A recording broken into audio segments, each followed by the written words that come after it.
வெற்றிவேல் முருகனுக்கு அரோகரா. தமிழோடு தையல் சேனலிற்கு தங்களை அன்புடன் வரவேற்கிறேன். இறைத்தமிழை இசைத்தமிழாய், இயல் தமிழாய், நாடகத் தமிழாய் கேட்க விரும்புவோர் நம்ம தமிழோடு தையல் சேனலை சப்ஸ்கிரைப் பண்ணுங்க, லைக் பண்ணுங்க, ஷேர் பண்ணுங்க. யான் பெற்ற இன்பம் பெருக இவ்வையகம். இன்று தங்களின் வெற்றிக்காகவும் நலத்திற்காகவும் நம்முடைய சேனலில் வேகம் கெடுத்தாலும் வெட்டுடைய ஐயனார் 5 வெட்டுடைய ஐயனார் காளி திருக்கோயில், அரியாக்குறிச்சி, கொல்லங்குடி. கல்லாத மாந்தரின் கண்ணீரை நீக்கிடுவாள், கற்றோரின் நெஞ்சத்தில் காவியச் சுடராவாள். அவள்தான் அநீதியை அழித்து நீதியை நிலைநாட்டும் கொல்லங்குடி வெட்டுடைய காளி. ஐயனாரை அண்டி வந்த காளி அரியாசனத்தில் அமர்ந்து கோலோச்சும் ஊரே கொல்லங்குடி. பூங்குடியிலிருந்து இங்கு வந்தவளே இந்த காளி என்று கோயில் பூசாரிகள் கூறுகின்றனர். வெட்டுடைய ஐயனார் வெறும் பெயர் அளவிலேயே இருக்கிறார். திருவிழாக்கள் கூட இவருக்கு கிடையாது. இக்கோயிலில் எல்லா திருவிழாக்களும் வெட்டுடைய காளிக்கே நடைபெறுகின்றன.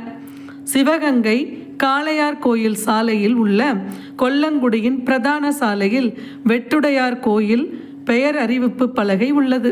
அந்த இடத்தில் வலப்புறம் திரும்பி 1.5 கிலோமீட்டர் சென்றால் கோயிலை அடையலாம். தூய்மையான இடமே இறைவன் உறையும் கோயில் என்பார்கள். அதற்கு இலக்கணமாக திகழ்கிறது சிவகங்கை தேவஸ்தானத்து சொந்தமான முழுவதும் கல் திருப்பணி செய்ய பெற்ற இந்த பெரிய கோயில். பளிச்சென்று உள்ள சிலைகள் நம்மை பரவசத்தில் ஆழ்த்துவதோடு பக்தி பெருக்கையும் தோற்றுவிக்கின்றன. சிறிய 8 மண்டபத்தின் வழி ராஜகோபுரத்தை கடந்து உள்ளே செல்கிறோம். ஐயனாரின் வாகனமான யானை பலிபீடங்களை தாண்டி சென்றால் நம் இடப்புறம் குதிரை மீது ஒருவர் அமர்ந்திருக்கிறார். கருப்பையா வேளாளர் என்று பெயர். ஊரின் இடப்புறம் உள்ள பொய் சொல்லா மெய்ய ஐயனார் கோவிலில் இதே போன்று இன்னொருவர் இருக்கிறார். பெயர் காரியப்ப ஐயா. இருவரும் சகோதரர்களாம். மகா மண்டபத்தில் உள்ள துவார பாலகர்கள் நம்மை உள்ளே செல்ல அனுமதிக்கின்றனர். கருவறையின் முன்புறம் விநாயகரும் சுப்பிரமணியரும் தரிசனம் தருகின்றனர். கருவறையில் வெட்டுடைய ஐயனார் அமர்ந்திருக்கிறார். இருவரும் தேவியர் பூரணை புஷ்களை அமர்ந்திருக்கிறார்கள் அவருடன். அரிய பூரணை புஷ்களையாம் இரு தெரிவை மார்முளை செங்கலபத்து ஒளி விரவு சுந்தர மேரு ஒப்பாம் புயக்குருசில் தண்டை குறைகழல் போற்றுவாம். பக்தர்கள் அனைவரும் வெட்டுடைய காளியிடமே விரும்பி செல்வதால் ஐயனாருக்கு திருவிழா இல்லையாம். ஐயனார் கிழக்கு நோக்கி அமர்ந்திருக்க அவருக்கு எதிரே நேர் எதிரே இல்லாமல் வலப்புறம் ஒதுங்கியே மேற்கு நோக்கி இருக்கிறார் வெட்டுடைய காளி. மூலங்குடி பொன்னன் கோயில் ஐயனாருக்கு நேர் எதிரிலேயே காளி இருப்பார். காளியை கால உருத்திரருடைய சக்தி என்பர். அழிவுக்கு காரணமாகிய காலத்தை நடத்தும் உருத்திரர் அந்த அழிவை எந்த சக்தியால் செய்து முடிப்பாரோ அச்சக்தியே காளி எனப்பெறும். இக்காளி சண்ட முண்டர்களாகிய அசுரர்களை கொன்று சாமுண்டி என்றும் தாரகனை கொன்று தாரக மர்த்தினி என்றும் பெயர் பெற்றாள். வள்ளை வரு காளியை வகுத்து வழியாகி மிகு தாரகனை நீ கொல்லென விடுத்தருள் புரிந்த சிவன் என்னும் தேவார பாடல் அடிகள் காளியின் தாரகவதத்தினை எடுத்து இயம்புகின்றன. சிவமூர்த்தியின் கட்டளையை தொடர்ந்து சக்தியின் ஒரு கலை சிவமூர்த்தியின் விஷக்கரை படிந்து கணற்கண்ணில் பிறந்து வெளிப்பட்டது. காலமாகிய விஷக்கரை படிந்து வந்ததால் அவ்வுரு காளி என பெயர் பெற்றது என்றும் கூறுவர்.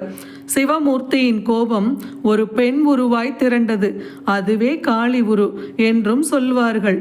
வெட்டுடையார் காளியின் இச்சந்நிதியே இக்கோயிலில் பிரபலமாக திகழ்கிறது. இவள் தவறு இழைப்போரை தண்டிப்பாள் என்று நாட்டுப்புற மக்கள் வெகுவாக நம்புகின்றனர்.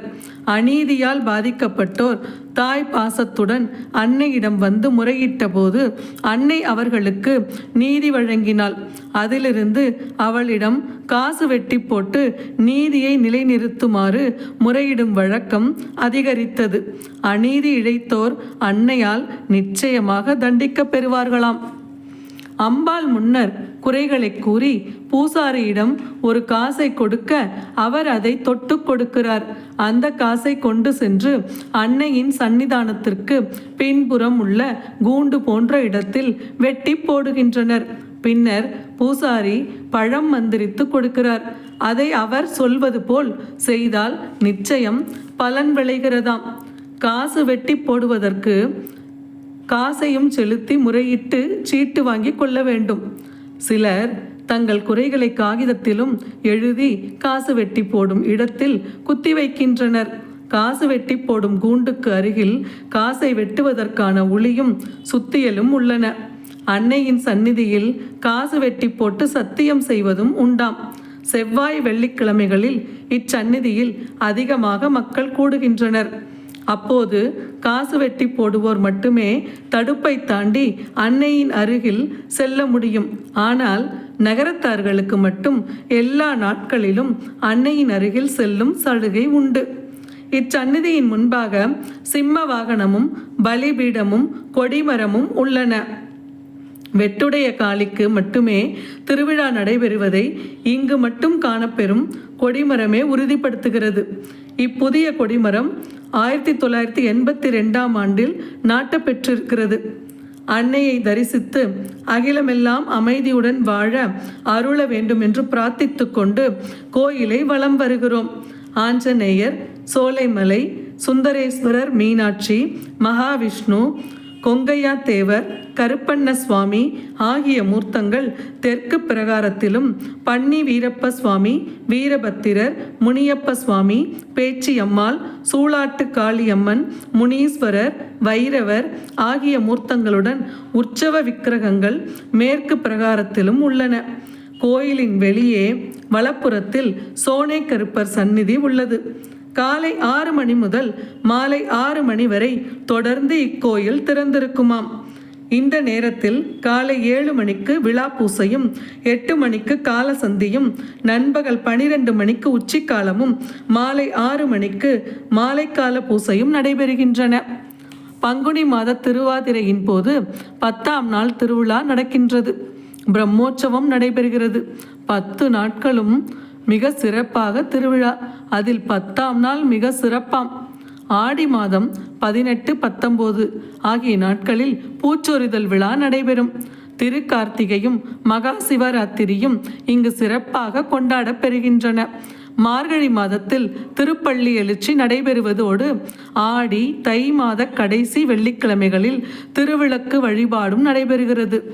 ஆனி, ஆடி மாதங்களில் லட்சார்ச்சனை நடைபெற்று வருகிறது.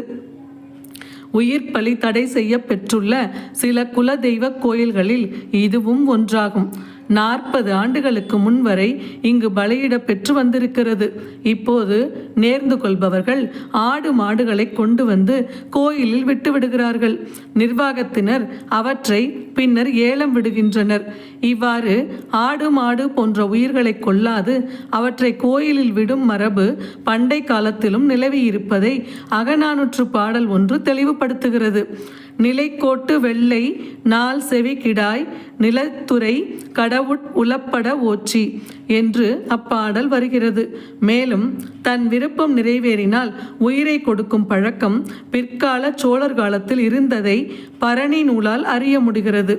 இதனை அடியொற்றியே உயிரையோ உடலையோ கொடுக்காமல் அவற்றுக்கு ஈடாக வெள்ளி, தங்கத்தால் ஆன உறுப்புக்களை காணிக்கை செலுத்தும் மரபு மக்களிடையே தோன்றியது என்பதை பின்பற்றி ஆடு, கோழி போன்றவற்றை பலி கொடுப்பதற்கு மாறாக அவற்றை போன்ற உருவங்களை காணிக்கையாக கொடுக்கலாம்.